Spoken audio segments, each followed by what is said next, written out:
वजीर आजम साहब, आपने घबराना नहीं है। अभी हम पाकिस्तानी जिंदा हैं।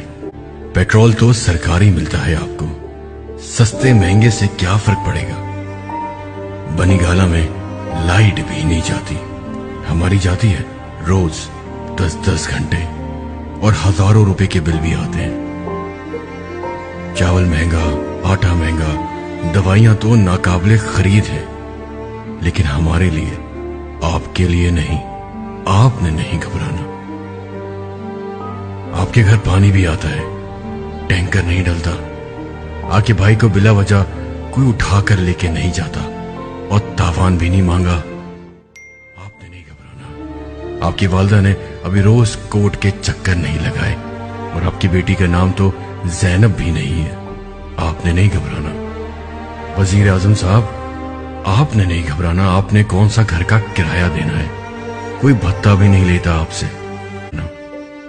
आप कौन सा बाइक पर बेगम और बच्चों के साथ जाते हैं। आपने नहीं घबराना। आपके बच्चे सरकारी स्कूल नहीं जाते। आपने कौन सा नौकरी के लिए रिश्वत देनी है। आपकी तो सैलरी भी आधी नहीं हुई, आपका तो मोबाइल भी कोई नहीं छीन सकता। आपने नहीं घबराना। अभी हम पाकिस्तानी जिंदा हैं, हम हैं घबराने के लिए। आपने नहीं घबराना वजीर आजम साहब। शुक्रिया।